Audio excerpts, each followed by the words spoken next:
Có một hôm đó bên bờ sông có một ông già. Ông ngồi bên bờ sông, ông đọc một cuốn sách của tôi. Cuốn sách đó là cuốn Peace is every step, dịch là từng bước chân thảnh thơi. Ông già có vẻ mệt mỏi và ăn mặc rất là bình thường. Và cuốn sách ông đọc cầm trên tay là một cuốn sách thật là cũ. Có thể là ông đã đọc trong nhiều năm rồi, thành ra nó cũ, nó xơ, nó cong lại. Và có một người đệ tử của tôi đi ngang qua, nhìn thấy ông già đang ngồi bên bờ sông đọc sách một cách cô đơn. Thì người đệ tử đó cũng là người Mỹ, ghé lại và nói: bác có biết không, ở gần đây có một trung tâm thực tập chánh niệm của thầy chúng tôi thành lập.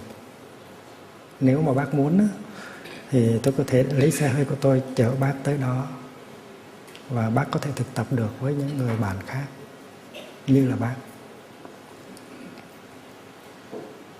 Tại vì tôi thấy bác đang đọc cuốn sách của thầy tôi, và vì vậy cho nên tôi mới mời. Thì cái ông già đó ông không có nói gì cả. Ông cảm ơn rồi ông tiếp tục ông cúi xuống đọc sách. Thì cái người Phật tử đó mới nói: nếu mà bác không có xe hơi thì tôi sẽ lấy cái xe hơi tôi chở bác đi tới cái trung tâm thực tập chánh niệm Mindfulness Practice Center. Thì ông cảm ơn và ông nói thôi được, để khi khác. Thì chờ một hồi lâu thì người Phật tử đó mới nói rằng thôi, nếu bác không có đi bữa nay thì bác đợi một bữa khác. Nhưng mà bác cho cháu biết là bác tên gì và địa chỉ ở đâu. Thì mai mốt có ngày thực tập thì cháu tới để rước bác.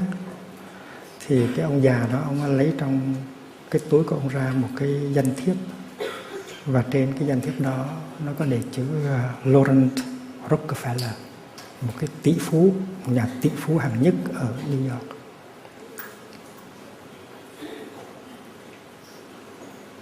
Ở bên Hoa Kỳ có những người rất là giàu, rất là có uy quyền, nhưng mà họ không có hạnh phúc.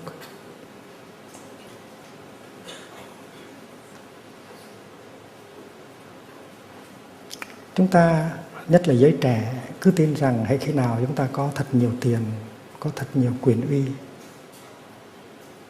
là chúng ta có thể có hạnh phúc. Nhưng trong trường hợp này chúng ta thấy rằng có những người như Laurent Rockefeller, giàu và bậc nhất thế giới và uy quyền cũng lớn, nhưng mà rõ ràng là không có hạnh phúc. Mà có cái lạ là tại sao trong khi đau khổ, trong khi không có hạnh phúc mà không đi tìm cái sự an ủi trong cái truyền thống tâm linh của chính mình, tức là trong đạo Cơ Đốc, mà lại đi tìm đọc sách của một ông thầy tu đạo Phật. Đó là câu hỏi mình đặt ra.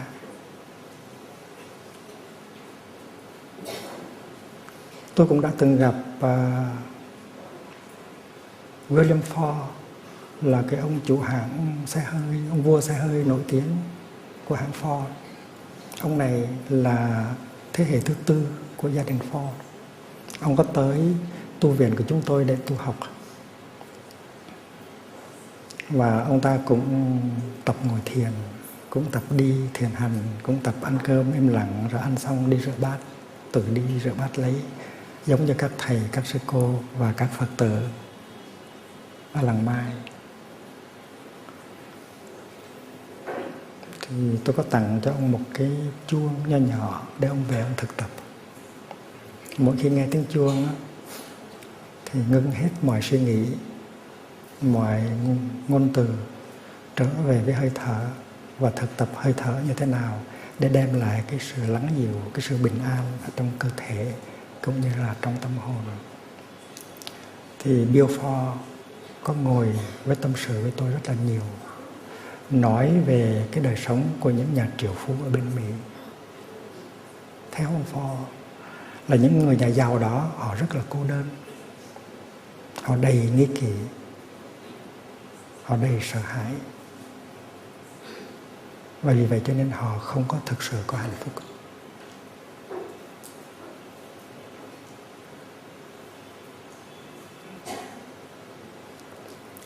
Chúng tôi đã từng tổ chức những cái khóa tu 7 ngày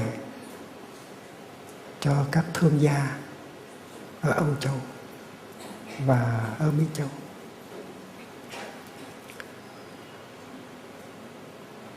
Thì chúng tôi biết rằng những cái thương gia đó là những cái thương gia có uy quyền lớn, có tiền bạc rất là nhiều.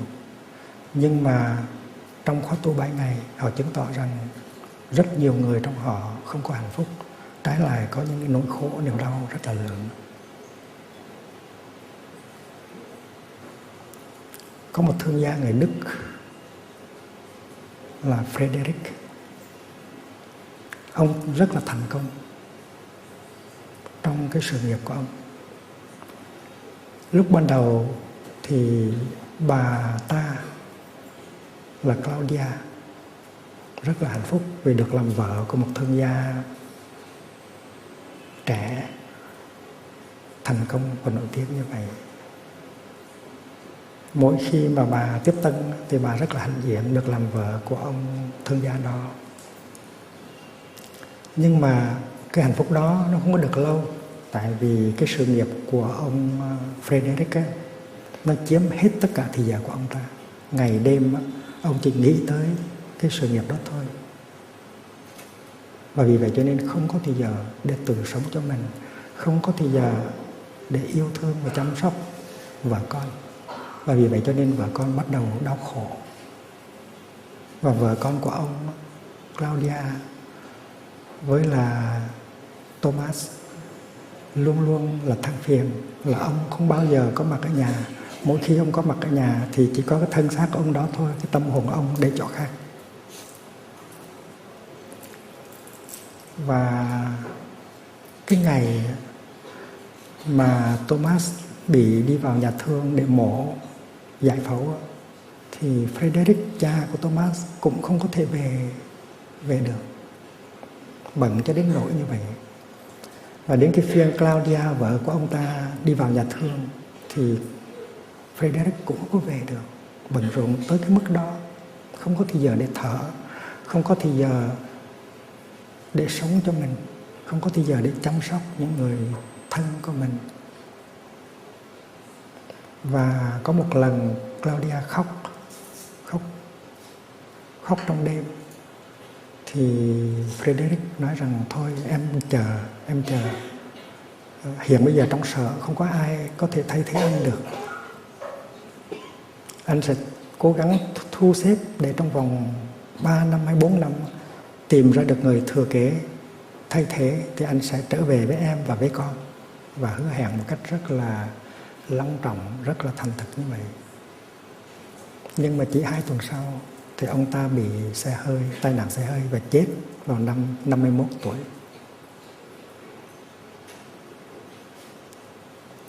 Claudia có mặt ở trong cái khóa tu dành cho những nhà thương gia. Và Claudia đã kể lại câu chuyện đó cho tất cả chúng tôi nghe. Những người giàu, những người có uy quyền, họ có rất ít thời giờ để sống và không có thời giờ để chăm sóc, thương yêu những người thân của họ. Đó là một sự thật. Tôi không biết ở đây quý vị có giàu, có nhiều không, có uy quyền nhiều không, nhưng mà chắc quý vị cũng đã từng có một chút kinh nghiệm về chuyện này. Là nếu chúng ta bận rộn quá, chúng ta không có thời giờ để sống và để chăm sóc cho những người chúng ta thương. Buổi sáng chúng ta không có thời giờ để nhìn vợ, nhìn con, nhìn chồng. Bữa trưa có thể chúng ta không có cơ hội để ăn cơm chung với gia đình. Bữa tối mệt nhoài về, chúng ta có thể là cáu kỉnh, có thể là mệt nhoài, và chúng ta không còn cái năng lượng để có thể nhận diện, để có thể cười, để có thể chăm sóc cho những người thân chúng ta. Đã vậy là còn có cái tivi. Chúng ta mở tivi ra thì thay vì nhìn mặt những người thương, chúng ta nhìn vào cái tivi. Và như vậy là hết một ngày. Và một ngày nó đi qua như là một giấc mơ. Và đó là cái sự thật của sự sống ngày hôm nay. Chúng ta công nghiệp hóa, chúng ta hiện đại hóa, chúng ta có khoa học kỹ thuật, chúng ta có thể làm ra nhiều tiền, nhưng cái hạnh phúc của chúng ta rất ít so với hạnh phúc của cha ông của chúng ta ngày xưa. Cha ông chúng ta ngày xưa có thì giờ để uống trà với nhau, có thì giờ để đi ngắm lá rừng với nhau, có thì giờ để chăm sóc hoa lan. Có khi họ bơi một chiếc thuyền đi ra hồ sen và buổi sớm tinh sương, rồi họ mở những cái bông sen ra, họ lấy những cái lá trà mà họ đã gửi vào chiều hôm qua và họ ngồi trên thuyền để họ pha trà, họ uống trà trong sương sớm. Bây giờ chúng ta không có thời giờ để làm những chuyện đó. Đạo Phật có thể giúp gì được cho cái tình trạng này? Cái tình trạng mà trong đó mọi người đều vội vã, đều bận rộn, không có thời giờ để sống cho mình và không có thời giờ để chăm sóc và thương yêu những người mình thương. Đức Thế Tôn, Đức Phật Thích Ca đã từng nói như thế này: quá khứ đã đi qua mà tương lai thì chưa tới. Chỉ có một giây phút mà trong đó mình có thể tiếp xúc thực sự với sự sống, đó là giây phút hiện tại. Đừng luyến tiếc quá khứ, đừng lo lắng tương lai. Quá khứ đã không còn, tương lai thì chưa tới. Cái thức giả an trú vững chãi và thảnh thơi trong giây phút hiện tại. Đó là lời của Đức Thích Ca. Và cái giáo lý của Phật là chỗ chúng ta có khả năng tập luyện để có khả năng sống từng cái giây phút của đời sống hàng ngày một cách sâu sắc. Tại vì theo giáo lý đó, quá khứ không còn tương lai thì chưa tới. Mà nếu chúng ta dẫm lên hiện tại mà đi thì chúng ta đánh mất với sự sống. Chúng ta có ước hẹn với sự sống. Và ước hẹn đó, rendezvous đó, là nó nằm ở trong giây phút hiện tại.